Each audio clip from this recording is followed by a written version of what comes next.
Olá, queridos, muito boa noite. Eu já tô... Oba, Fabrício do coração!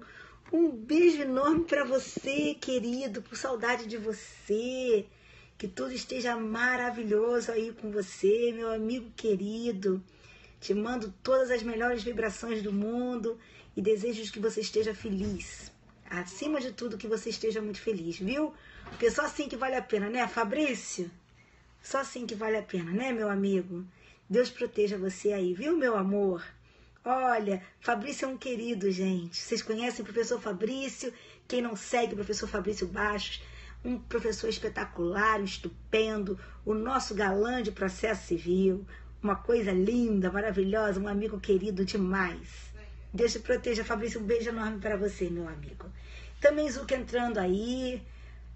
A Fabrícia disse que até seu nome é lindo, porque o nome dela é Fabrícia, óbvio, né? Mas ele é lindo mesmo, por dentro e por fora, um menino maravilhoso, espetacular, viu? Também nosso amigo Ailton Zuc entrando aí. Que bom, prazer ter você aqui. Muito bem, gente.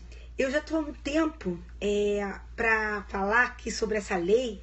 Aliás, na verdade, pessoal aí de Macapá, pessoal do Distrito Federal, na verdade, eu já estava para fazer isso. Ô, pretinho do coração!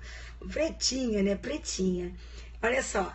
Então, pessoal de Imperatriz, do Maranhão, do Ceará também, pessoal do Distrito Federal novamente aí, Escada.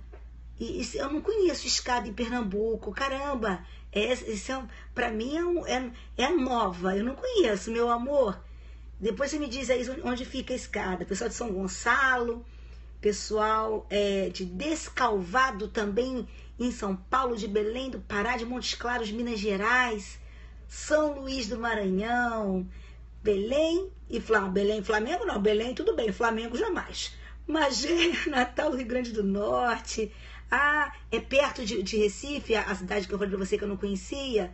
Que coisa boa. Congonhas, Minas Gerais, conheço. Londrina, Salvador, Itapira, Araçatuba. Nossa, tem gente de todo lugar do Brasil. Que coisa gostosa. Muito bom, pessoal de Sergipe. Falar nisso, amanhã eu tô em Aracaju. Tô lá na Universidade de Tiradentes fazendo uma palestra amanhã à noite na Universidade de Tiradentes. Eu vou e volto aqui para o Rio de Janeiro de manhã cedinho para compromisso. Então, queridos do coração, pessoal de Manaus. Cadê meu livro? Acertei a questão na palestra. Ô, figura! Você que acertou a questão na palestra, tô até sabendo. A palestra que eu dei lá na Moacir, não foi? Aí você não deixou seu nome, não deixou seu endereço. Como é que eu mando o livro, gente? Paizinho do céu. Depois você manda pelo meu direct do Instagram, viu? Claro que eu lembro de você. Salvo o melhor juízo foi o Otávio, não foi? Mas não deixou as coisas direitinho escritas, né? Então vamos lá. Vamos lá.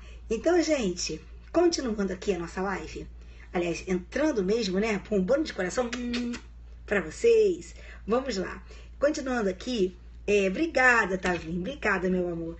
Eu tô para falar um tempão, fazendo um tempão essa live. Na verdade, eu até fiz já uma live sobre isso. Eu tava no mercado. Eu fiz uma live no mercado dando as minhas primeiras impressões. Vem a Recife de novo gabaritar a prova. Se Deus quiser, meu bem. Beija. Então, o outro tá perguntando se o livro tá pronto. Na verdade, tá. Mas por uma questão, assim, por uma questão estratégica, a gente deixou para lançar em janeiro, porque estava muito já no final do ano, não ficava muito legal, sabe? Aí ele vai sair novinho, já com as alterações da Lei dos Crimes Hediondos, já com aquelas alterações feitas lá no Código Penal Militar. Olha, gente, eu tô vendo todo mundo se preocupando com a Lei dos Crimes Hediondos. E eu não tô vendo vocês muito preocupados com as alterações do Código Penal Militar. Essas alterações do Código Penal Militar, elas são muito mais contundentes, são muito mais complexas do que essa alteração feita pela Lei 13.947, sobre a qual eu vou falar hoje. Como eu estava dizendo, eu já tinha até feito um periscópio sobre isso. Eu estava no mercado fazendo compra, lembro como se fosse hoje. Estava no mercado fazendo compra, quando... Fecha para mim, filho, para poder fazer periscópio? Pode. Aí eu falei, fecha para mim. E aí nós estávamos falando, aí eu estava falando sobre isso, só que aí depois eu estou um problema, porque na hora que eu fui desligar, ao invés de eu salvar a live, eu apaguei a live, e depois eu nunca mais tive, eu já não tive mais a oportunidade de fazer. Então, vamos logo tratar desse tema? vamos tratar. Eu já ouvi aí vários relatos ou várias opiniões a respeito da lei. Fiquei sabendo algumas, por exemplo, não sei se o Zuc está aqui na live. O Zuc fez uma, eu nem vi a live do Zuc, vi que ele tinha feito uma live, mas depois a gente conversou pro WhatsApp e já vi até que o Zuc tem uma opinião, no sentido de que ela não abarcaria o parágrafo único, né? Já sei que o professor Rogério Sanches tem opinião de que abarca o parágrafo único. Bem, mas naquele dia mesmo que eu fiz aquela live lá no mercado, lá no iniciozinho, quando a lei entrou, eu fiz a live, na verdade, eu já tinha me manifestado e continuo me manifestando nesse sentido. Então vamos lá. Gente, a Lei 13.947, ela é uma lei um tanto quanto mal feita. Aliás, como são as leis no nosso país, tá? Então vamos escutar aqui rapidinho para dar as minhas impressões, tá bom? Como são as leis do nosso país, são feitas de forma sodada, são feitas para calarem a boca da população durante um determinado período de tempo. Elas são leis sempre oportunistas, são leis que não são elaboradas visualizando todo um contexto, não é? Elas acabam mexendo de forma pontual e acabam trazendo verdadeiros absurdos para nossa legislação, comandos absurdos que são inequivocamente entram em conflito com outros tantos comandos, então ficam desproporcionais, ficam desarrazoadas, ficam completamente fora, sabe, de toda a ordem. Na verdade, essas são as nossas leis. Deixe-me falar uma coisa. A Lei 13.947, quando ela prevê o crime de porte e posse ilegal de arma, de uso restrito, descrito no artigo 16, ela prevê, na minha opinião, tanto a figura do caput quanto a figura do parágrafo. Para mim, inequivocamente, o crime de porte ilegal de arma de fogo, porte e posse de arma, posse e porte de arma, posse e porte ilegais de arma de fogo de uso restrito, esse nome de crime é um nome que abarca tanto a figura do caput quanto a figura do parágrafo. As figuras equiparadas do parágrafo. Para mim, então, não apenas o caput está abraçado pelo dispositivo, mas também as figuras do parágrafo, que são autônomas entre si e que são autônomas com relação ao caput, embora a boa técnica legislativa indicasse que um caminho diferente deveria ser trazido pelo legislador. Então, eu acho que tanto no caput quanto no parágrafo, por quê? Porque a lei não faz distinção. A lei diz que o crime de porte e posse ilegal de arma de fogo de uso restrito é crime hediondo. E tudo que está no artigo 16 ganha esse nome. A lei não restringiu, não devemos ser nós a restringir, acredito eu.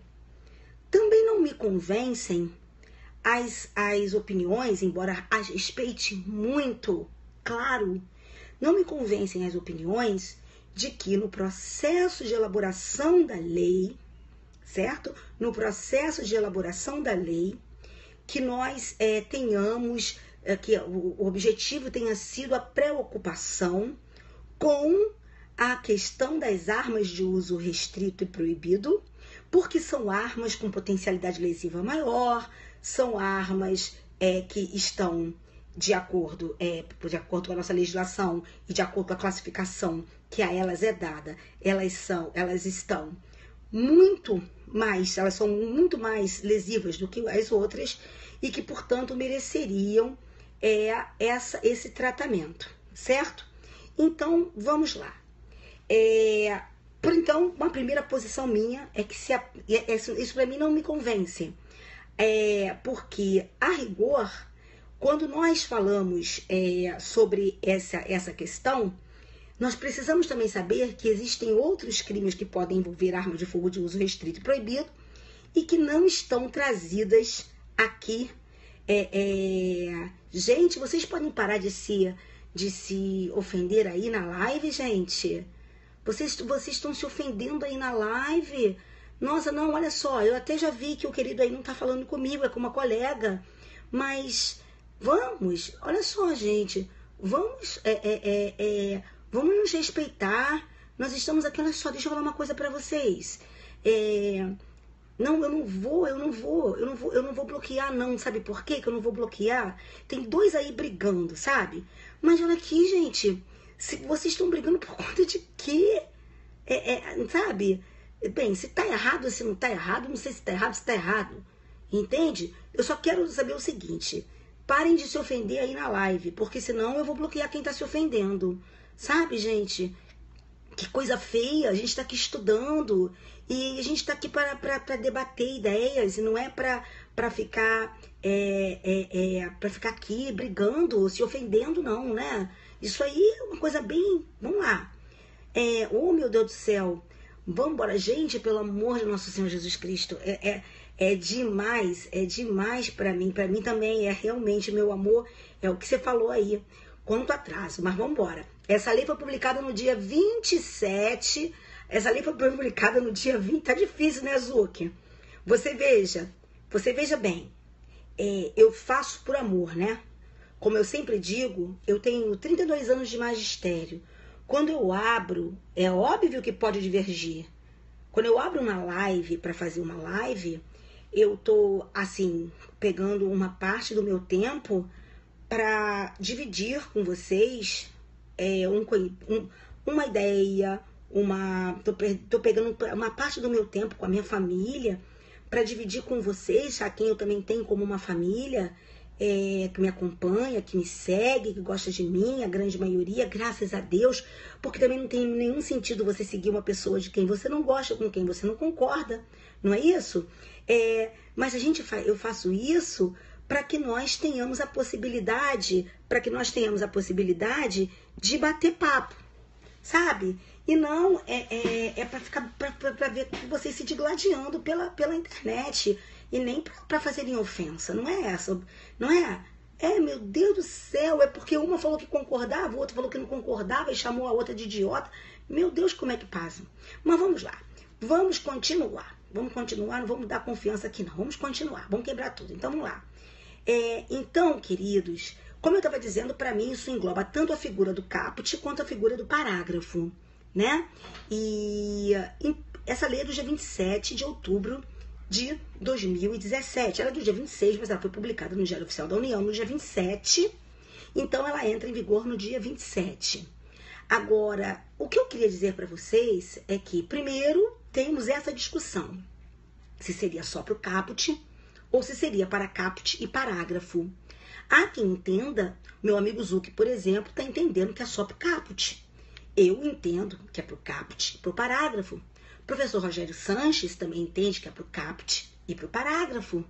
Concordamos os dois nessa orientação de que tanto para o caput quanto parágrafo caberia a utilização da lei 13.497.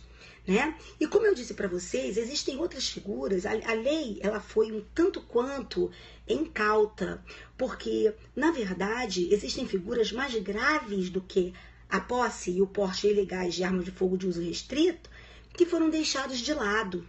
Essas figuras, a que eu me refiro, são as figuras do comércio ilegal de armas de fogo, que está descrito no artigo 17, e do tráfico internacional de arma de fogo, que está descrito no artigo 18, cujas penas são maiores e que ainda tem uma causa de aumento em virtude do artigo 19, quando as armas forem de uso restrito ou proibido. Quer dizer, na verdade, se o cara trafica arma de fogo, trazendo arma de fogo para o território nacional, e essa arma é de uso restrito ou proibido, a pena dele é de 4 a 8 anos e não é aumentada da metade pelo fato da arma de fogo ser de uso proibido ou restrito, e não é crime hediondo, e não está abarcado pelo artigo 16, porque a lei diz que só é crime hediondo aquilo que está abarcado pelo artigo 16, né? E para mim é o artigo 16 todo, tanto a figura do caput quanto do parágrafo, por conta de ali haver uma equiparação feita pelo legislador de gravidade. Agora, acabou essa questão aqui do 17 e 18 não entram. Eles não entram. Algumas pessoas me perguntaram, ela não é reativa, sabe, meu amigo querido? Sabe por que ela não é reativa? Porque se ela fosse reativa, feita de forma mais inteligente, ela teria colocado também os artigos 17 e 18, quando as armas fossem de uso restrito ou proibido com a causa de aumento do artigo 19.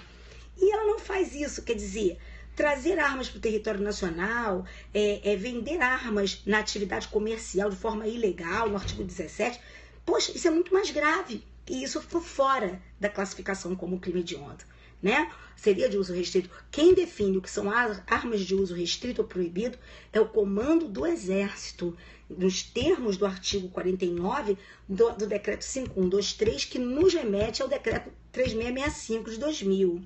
Então, de muito maior gravidade, você tem toda a razão, que ficaram fora da lei, que ficaram fora da catalogação como os crimes hediondos. Algumas pessoas me perguntaram o seguinte: professora Cláudia, por que foi aberto, por que isso foi colocado no parágrafo único e não foi colocado, isso é uma boa pergunta para prova oral, viu? Por que isso foi colocado no parágrafo único e não foi colocado nos incisos que dizem dos crimes hediondos? Olha essa pergunta.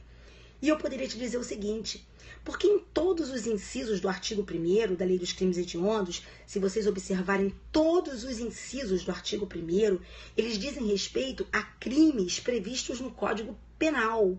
E no parágrafo, nós tínhamos o único crime que estava fora do Código Penal, que poderia ser catalogado como hediondo, que era o genocídio. Agora, nós temos, além do genocídio, também a questão do porte e do porte e da posse ilegais de arma de fogo de uso restrito ou proibido, certo? Então, Manu, um beijo, meu amor. Então, aqui é que está essa diferença, essa razão pela qual foi colocado no parágrafo. Muito bem. Uma outra coisa também que eu queria dizer para vocês é a seguinte: com relação a o que isso muda? O que isso muda quando se fala que isso agora é crime hediondo? Muda a questão do tempo de pena que tem que ser cumprido para que se possa falar em progressão de regime de cumprimento, 2/5 ou 3/5. Para mim são as figuras do parágrafo, são todas hoje hediondas. Todas, porque o artigo 16 engloba tanto o que está no caput quanto o que está no parágrafo. Embora nós saibamos que as armas do parágrafo podem também ser aquelas armas que pelo calibre seriam catalogadas como de uso permitido, tá certo? Mas são figuras tão graves quanto, porque equiparadas pelo legislador, nos termos do artigo 16, tá? Então, como eu estava dizendo, o que muda? O tempo de pena para a progressão, os 2/5 ou 3/5, para os reincidentes, os 3/5, muda a questão também dos mais de 2/3 de pena cumpridos para que se possa obter livramento condicional, vedando-se isso para o chamado reincidente específico, né? Isso aí, os mais de 2/3 para o livramento condicional. Isso também resta modificado nos termos da lei, certo? Agora, eu queria dizer para vocês uma coisa que eu queria conversar com vocês, que me foi perguntada. Foi o seguinte: olha como essa lei ela é complicada, como essa lei é equivocada. Na minha opinião, completamente equivocada, midiática, é uma lei que não diz nada e quer dizer que tenha dito alguma coisa, embora isso na verdade, ela é completamente midiática. Excelente lembrança, lembrar que também fala das munições e dos acessórios de arma, lembrar que já se questionou, inclusive, a constitucionalidade da tipificação de porte de munição como crime, e que isso aí já está mais do que superado, são crimes de perigo abstrato, e nada obsta que nós assim tenhamos crimes de perigo abstrato, e não há nada de inconstitucional na previsão do porte e posse de munição, enfim. Agora, uma coisa que me questionaram e que é bacana para a gente discutir é o seguinte, queridos: a questão do porte, não é? E os CAC, como fica nessa história? Eu não entendi CAC. O que você quis dizer? Eu não entendi essa sigla, não, meu amor. Agora, deixa eu falar uma coisa para vocês. Olha uma questão interessante. A questão do porte de arma e o roubo, né? A arma branca não entra. A arma branca não está no Estatuto do Desarmamento, gente. Arma branca não está no Estatuto de Desarmamento. Estatuto de Desarmamento para as armas de fogo, acessórios, munições e explosivos. Tá bom? Então vamos lá. Então, uma questão aqui referente ao porte de arma e ao roubo. Olhem só que loucura que esses caras fazem. Olhem só que loucura. Primeiro eu queria fazer uma pergunta para vocês. Vamos lá. Vamos imaginar que uma pessoa com uma arma, portando uma arma de fogo de uso restrito, ela pratique um roubo.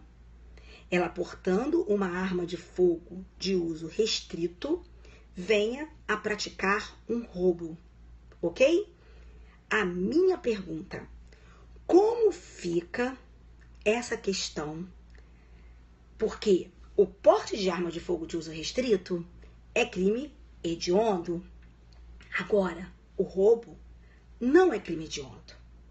Então, a minha pergunta é, como vai ficar essa questão?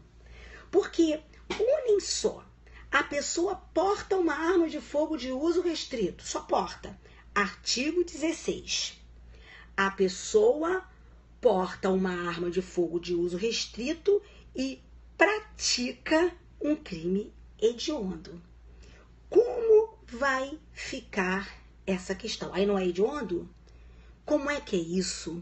Como é que vai ficar isso? Vejam só, queridos, eu sempre ensino e sempre atuo assim no meu dia a dia, né? Para quem me segue, sabe que eu sou promotora de justiça aqui no estado do Rio de Janeiro há 19 anos e eu nunca tenho uma, assim, como vou explicar? Eu nunca falo assim, eu quero que seja assim e vou dar um jeito para que seja assim. Não. Eu vou construindo o meu pensamento para chegar até uma solução e aplicar aquilo que eu leciono e que eu aprendi com relação àquela conclusão que eu dei àquele caso concreto. Sacaram o que eu quero dizer? Então eu não procuro, eu já não tenho uma resposta para depois procurar os fundamentos. Eu vou construindo o meu pensamento. E assim sempre vai ser minha atuação, e eu acho que assim deve ser a atuação de todo profissional do direito. Então vamos entender o que eu quero dizer, né? Vamos lá. Primeiro, vamos falar aqui a respeito disso. Vamos lá. O porte de arma, ele está absorvido pelo crime de roubo? O roubo absorve o porte de arma? Queria ouvir de vocês aí a resposta, sim ou não. Roubo absorve o porte de arma? O porte de arma é sempre absorvido pelo roubo? Como é que é isso? Me digam aí como é que funciona. Depende, sim. O roubo absorve o porte? Não, sim. Dolo? Não. A pessoa está com uma arma, a pessoa está com uma arma e rouba com essa arma. O roubo absorve o porte? Ou o roubo não absorve o porte? Depende do contexto, o roubo absorve, depende, o roubo absorve. Bem, deixa eu falar uma coisa para vocês. Se vocês fizerem uma pesquisa do que diz a doutrina e o que diz a jurisprudência, vocês vão verificar que a resposta é depende. Depende do contexto. É errado, é equivocado dizer que o roubo sempre absorve o porte.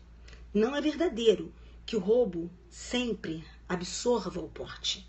É preciso que nós consigamos estabelecer uma relação meio-fim entre o porte e o roubo para dizermos se o roubo absorve ou não o porte. Então, a rigor, a questão é a seguinte. O roubo absorverá o porte, não é na questão de contexto de fático, não. Vamos ver aqui, vamos lá.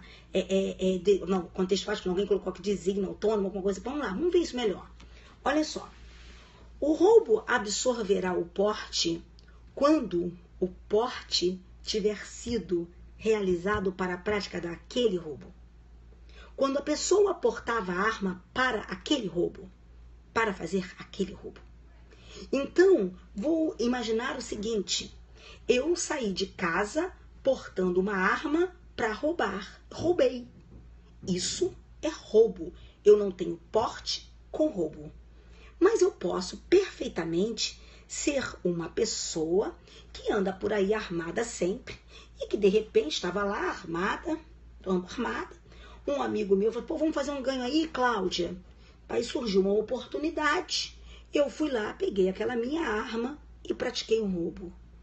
Ou então, eu roubei, como já caiu uma questão CESP, eu roubei e depois continuei por aí portando a arma independente daquele roubo. Nesse caso, não haverá absorção do roubo, aliás, do porte pelo roubo, porque aqui nós temos uma situação distinta em que o porte não foi feito para a prática daquele roubo.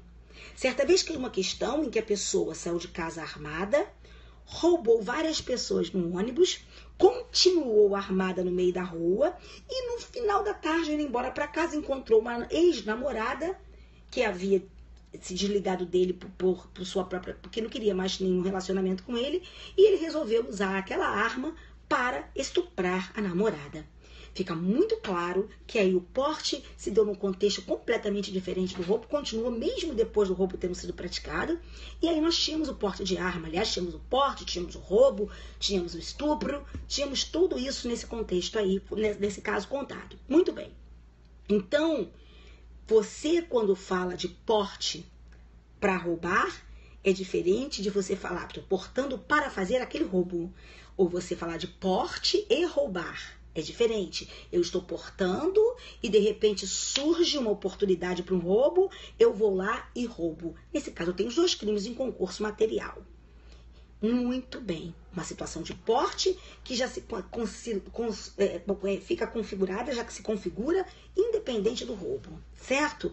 Eu sempre digo, para quem é meu seguidor, eu sempre digo da hipótese, é só vocês lembrarem daquele caso que eu sempre dou do crime da cerveja, do crime da Skol, quando eu era promotora do júri lá de Nova Iguaçu, na Baixada Fluminense, né? Aquele cara que matou a mulher porque ela não tinha Skol. Depois vocês deem uma olhada aí, que vocês vão lembrar. Sempre que lembrarem disso, vocês conseguem saber a diferença. Mas muito bem. Então vem cá. Então é óbvio que se eu tiver uma situação de porte e roubo em concurso material, o porte é crime hediondo. Não tenhamos dúvida. Se for de arma de fogo de uso proibido ou restrito, pelo menos pelo que está na lei 13.947, é crime hediondo. O problema não é esse. O problema é quando eu tiver o roubo sendo absorvido pelo porte. Aliás, o roubo absorvendo o porte. Quando tiver roubo e porte, o porte é crime hediondo. Se for de arma de uso restrito, ok. Mas e quando o porte de arma de uso restrito é absorvido pelo roubo? Então eu agora saio aqui da minha casa com uma arma de uso restrito para praticar um roubo, sabe? Então vem cá. Pratico o roubo, acabou. Aí o porte vai estar absorvido pelo roubo. E aí, como é que fica essa situação? Como é que fica uma situação dessa? Quer dizer, o roubo absorveu o porte, então não tem porte, eu só tenho roubo. E se eu só tenho roubo, o roubo não é catalogado como crime hediondo. Olhem que loucura que o nosso legislador faz. Agora me perguntaram, mas professora, como é que pode um crime não hediondo absorvendo um crime hediondo? Loucuras do teu legislador. Mas professora, mas nesse caso, para se evitar esse absurdo, nós não deveríamos catalogar os dois crimes? Eu vou dizer, não, me desculpe, mas não. Não é porque agora o porte de arma de uso restrito ou proibido passou a ser um crime hediondo que eu vou desqualificar e descaracterizar tudo aquilo que nós sempre aprendemos com relação aos princípios reitores do conflito aparente de normas. Sabe? Eu não vou poder repudiar tudo aquilo que eu aprendi para poder ajustar, para poder ficar mais grave. Me desculpe, mas não é assim. O legislador que faça a lei decente. O legislador é que tenha algum motivo para fazer a lei. O legislador que sente para fazer uma lei decente. Não sou eu agora ficar fazendo pirotecnias e malabarismos para hermenêuticos para poder resolver uma situação dessa. Me desculpe. Não me parece correto. Não me parece correto eu agora abandonar tudo que eu sempre lecionei sobre conflito aparente de normas para dizer para vocês que não, que o que eu vou ter agora é só o crime de... Eu vou ter os dois para poder reconhecer um como hediondo. Não. Sabe? E são essas loucuras do nosso legislador que nos levam a esses absurdos. Então o cara só porta, é crime hediondo. Agora o cara porta para roubar, o roubo absorveu, no caso do roubo absorver, eu só tenho roubo e não é crime hediondo. Cara, que loucura. Isso é uma lei que, na boa, não tem o menor sentido. Essa lei, ela não se sustenta. Essa lei, ela fere o princípio da razoabilidade, sim. Ela fere a vedação à proteção deficiente, sim. Na medida em que ela deixou coisas muito mais graves de fora, dentro da própria lei das 1826. Sabe?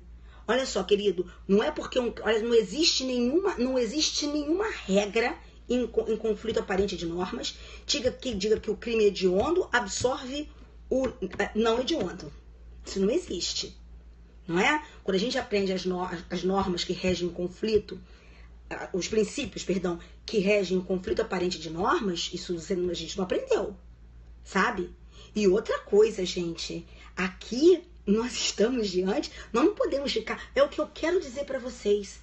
Gente, nós estamos vivendo uma loucura. Nós estamos vivendo uma loucura em que nós toda hora temos que mudar a interpretação. Parece que nós mudamos a doutrina toda hora, nós mudamos aquilo tudo que nós aprendemos toda hora para nos adaptarmos às loucuras do nosso legislador. Isso não existe. E outra coisa, né, que eu tenho ouvido falar aí. O tráfico internacional ficou de fora. É um absurdo isso. E eu lembrei aqui, querido, que o tráfico internacional, Michel, o tráfico internacional de arma de fogo, quando é arma de fogo de uso restrito, são 4 a 8 anos, né, com a pena aumentada da metade em virtude do artigo 19. Sabe? Então, olha só, gente, direito penal é muito mais embaixo, sabe? E aí o negócio tá ficando ruim pra gente. Eu tenho lido aí, assim, vamos ver como é que vão decidir. Vamos ver como é que vão decidir. Não, gente, olha só. Existem temas sobre os quais a doutrina se digladia há anos. Sabe há quanto tempo eu escuto aquela história do crime de infanticídio, de o terceiro responder ou não responder? Pô, desde que eu entrei na faculdade, em 1987. Eu escuto aquela história. E não é por causa de uma decisão judicial que isso vai ser modificado. Sabe, gente? Então, a gente tem que ficar de olho nisso, cobrar que sejam feitas melhores leis. Eu não consigo entender como é que essas leis passam, né? Enfim, mas elas passam. Elas passam e nos deixaram aqui com esse baita desse problema para ser resolvido. De sorte, queridos, que essas são as minhas impressões. Então, só para catalogar aqui, só para resumir aqui o que eu disse, para mim, e outra coisa, tá? Uma outra coisa que eu quero falar. Se está nos últimos anos deixando doutrina de lado para verificar só o que a jurisprudência vai dizer. Isso é um equívoco, porque, como vocês sabem, a jurisprudência sempre muda. Nós também não podemos viver nessa insegurança jurídica. Parece que aquilo que a doutrina diz não tem menor importância mais? Quer dizer que aquilo que o doutrinador disse não tem a menor importância? Será que os anos e anos e anos de estudos do doutrinador, eles não são mais importantes? Será que os estudos do legislador são menos importantes? Os estudos específicos do doutrinador específico, que se debruça sobre um tema durante anos e anos, esses estudos eles são menos preciosos do que, de repente, uma decisão de uma corte, de repente dada por um ministro que nem é uma pessoa especialista nessa área? Olha, o que a gente ouve são coisas absurdas na interpretação da lei penal. A doutrina sendo colocada completamente de lado. É como se o que a doutrina fala não fosse importante. Aí vocês ficam achando que vão aprender direito penal decorando jurisprudência? Vocês acham que é isso? Não é não. Mas não é mesmo. Porque, peraí, senão tem alguma coisa errada nessa história. Se fosse assim, vou dar um exemplo para você. Se fosse assim, nós não teríamos tantas decisões conflitantes a respeito de tudo, né? Então, qualquer um chegaria ali, porque você vê opinião, todo mundo tem a sua. E aí o cara nunca se debruçou sobre aquele assunto. Aí ele vai dizer, é a mesma coisa. Olha aqui, ó, vou dar um exemplo para você. Eu posso, amanhã eu posso me tornar uma desembargadora. Posso me tornar. É só eu concorrer e ganhar. Não é verdade? É só eu ganhar, eu concorrer, eu ter lá os meus ministros, o que seja, não posso? Isso vai me tornar altamente conhecedora de direito civil? Aposto que qualquer um de vocês tem muito mais conhecimento de direito civil que eu. Por quê? Porque eu sou promotora há 19 anos, dou aula de direito penal há 19 anos, estudo direito penal dia e noite há 19 anos. Será que porque amanhã eu ganhei ali um cargo, ou melhor, consegui ocupar um cargo, eu vou me tornar da dia para a noite conhecedora da matéria? Profunda conhecedora, mais do que qualquer doutrinador? Será que eu vou saber mais processo civil do que meu amigo Alexandre Câmara, que desembargador aqui no Rio, que se debruça sobre essa matéria há anos e anos e anos? Então, peraí, gente, tem alguma coisa errada nessa percepção de vocês. E se vocês, e eu tenho visto também, uma coisa assim que me causa alguma perplexidade, é de vocês muito preocupados só com a jurisprudência. Só com a jurisprudência. E a doutrina tá vindo massacrando vocês na prova. A doutrina tá vindo massacrando vocês na prova. A doutrina, as provas, a gente não quer nem saber o que a jurisprudência falou. Estão lá atentas à doutrina. A doutrina. Entendeu? Não é o que tem caído em prova, não. Não é, não. As provas, cada vez mais, elas saem daquilo que a jurisprudência diz, porque elas só têm cobrado com mais afinco o que as súmulas vinculantes dizem e que entendimento simulado diz. Agora, uma decisãozinha assim, ó, lá, me desculpe, mas não tem não. É só vocês olharem as provas, é só vocês perceberem como as provas têm acontecido, como têm se comportado. E explico para vocês por quê. Porque foram muitas e muitas e muitas questões anuladas, porque foram feitas com base em decisões isoladas de tribunal, ou mesmo aquelas que se diziam as decisões dos tribunais. Aí ia lá um candidato bem preparado, com um recurso bacana, e trazia uma decisão daquela mesma corte em sentido contrário. Pode olhar. Então, o que você tem são cobranças referentes a súmulas, tá certo? Súmulas. A questão das súmulas vinculantes, óbvio, mas decisão assim sobre um tema que pode suscitar conflito, mas não tem mesmo. E eu digo para vocês, com relação, isso eu tô falando de uma coisa que eu sei porque eu acompanho, repito, há 19 anos. Me desculpem, mas faço isso há 19 anos, certo? Posso dizer, quem aqui, por exemplo, fez a prova de São Paulo? Quem que tá aqui na live que fez a prova de São Paulo? É, claro que são as questões doutrinárias que eliminam, claro que são. Me diz aí, quem é que fez aqui a prova de São Paulo? Tem alguém aqui que tenha feito a prova de São Paulo? Hein? Tem alguém aqui que tenha feito a prova de São Paulo? Tem, gente? Vamos lá, bota aqui pra mim. Ninguém aqui que tá na live fez a prova de São Paulo? Ninguém aqui fez a prova de São Paulo? Hein? Ninguém fez aqui, né? Ninguém que tá aqui na live fez. Então, por exemplo, a questão da posse de ato. Você fez? Cadê você que tá aí? Ah, eu não tô conseguindo enxergar teu nome, amor. Olha só, você fez. Qual foi a resposta para aquela questão da arma de fogo? Diga aí pra mim. Bem, qual foi a questão da arma de fogo? MS não, MS foi súmula.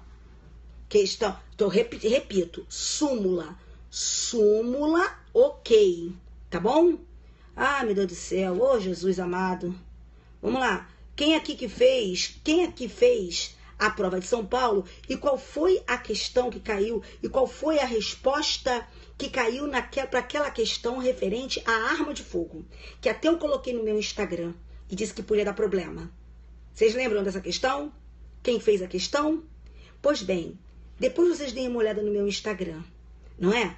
A jurisprudência tinha dito, né, que o registro vencido era mero ilícito administrativo. O ilícito vencido era mero ilícito administrativo.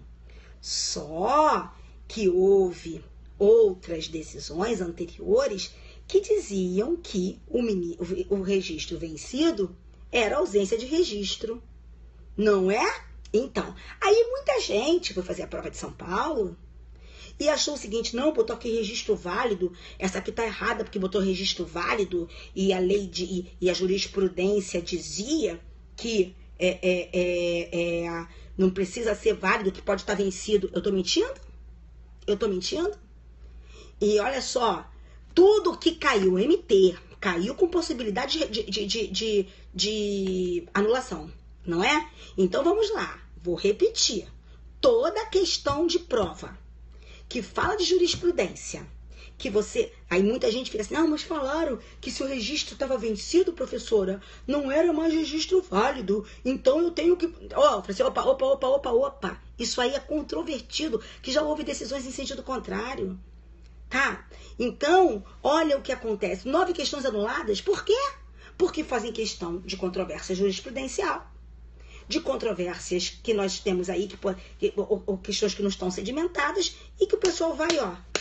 E mesmo de doutrina, você não pode colocar uma questão de doutrina que tenha divergência. E toda hora a gente vê questões de doutrina que tem divergência. Eu tô mentindo? Então, isso é para mostrar para vocês que, olha, meu amor, na boa, quando essa questão muito bem. Primeiro que jurisprudência é o conjunto de julgados de um tribunal.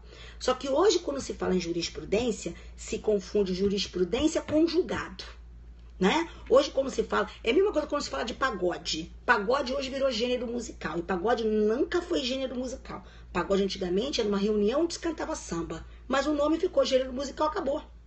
E hoje, quando se fala de jurisprudência, se fala de qualquer julgado isolado, quando na verdade não assim deveria ser, certo? Não deveria ser. Julgado é uma coisa, jurisprudência outra. Só que precedente e outra coisa. Precedente também, ó, espera que senão a gente vai abrir uma discussão aqui enorme, tá certo? Mas vamos lá. Hoje, quando eu falo aqui jurisprudência, eu tô usando no sentido que se tem, eu tô dando ao termo o sentido que se tem dado.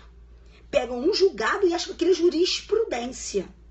Pegam um julgado qualquer e agem. Então, muito cuidado com isso, né? A banca esquece. Tô sabendo. Percebo que a banca esquece, né? Então, gente, ninguém aprende direito penal decorando, como eu vejo uma porção de gente que fica fazendo agora vai aqui uma crítica, que fica estudando para a prova, decorando decisões de tribunais. Isso é uma besteira, me desculpe. Elas mudam toda hora. Se não forem decisões vinculantes, se não forem decisões simuladas, ou, ainda que não vinculantes, mas pelo menos simuladas, tudo é perigoso. E outra coisa, ainda pode ir em lugar. Olha aqui, ó. Aqui, olha o que pode, olha só o que pode acontecer. O que pode acontecer é da pessoa colocar assim, ó, de acordo com entendimento simulado pelo STJ. Aí tudo bem, não vai ter como dizer que tá errado. Entendeu? Então, você não pode estudar só por julgados. Você tem que estudar doutrina. E as pessoas estão esquecendo da doutrina. Porque estudar doutrina significa ter trabalho. E as pessoas não querem mais ler. E aí, gente, depois descobrem por que não passam. É isso que eu acho que vocês deveriam refletir sobre essa questão. Sabe? Assim, vamos esperar o que vão dizer os tribunais. Fica esperando aí mais 30 anos. Como eu estou aqui desde 1987, quando eu entrei na Faculdade de Direito, esperando que resolvam a questão, né? Algumas questões que nós temos, por exemplo, de o que significa logo após o parto no infanticídio. Fica esperando aí mais alguns anos, como eu estou aqui até agora esperando. Gente, pelo amor de Deus, a gente tem que enfrentar um problema e a gente também tem que ter maturidade suficiente para saber que cada um, com base naquilo que estudou, com base naquilo que tem conhecimento, com base naquilo que tem aquilo que traz consigo por anos e anos de estudo, tem para dizer. E sempre haverá divergência. É impossível que nós tenhamos pensamento de todos no mesmo sentido, sabe? Então, tá faltando maturidade aí nesse estudo, hein? Tá bom, gente? Bem, mas eram essas as minhas impressões a respeito da lei. Eu espero que vocês tenham, que pelo menos é mais um posicionamento, né? É mais uma pessoa pensando em um determinado sentido e vamos refletir a respeito disso, tá bom? Um beijo no coração de vocês, que Deus sempre ilumine, abençoe e guarde. Claro, divergências sempre enriquecem, sempre haverá divergência. Oh, gente, pelo amor de Deus, até hoje nós temos os livros de Hungria, Noronha, Fragoso, meu Deus do céu, divergindo sobre temas, meu pai. Entenderam? E é por aí, tá joia? Então, um beijo muito grande no coração de vocês. Que Deus abençoe. Rodrigo, muito obrigada pelo seu carinho. E que Deus abençoe, ilumine e guarde todos vocês, tá bom? Fiquem com o nosso Senhor. Tudo de maravilhoso para vocês. Até a próxima. Fala pelo meu direct no Insta, meu amor. Tá bom? Beijo grande, Vinícius. Tudo de maravilhoso. Tudo de bom para você. Deus te abençoe. Deixa eu ver aqui que eu não consigo. Emanuele aqui. Beijo para vocês. Tchau, tchau.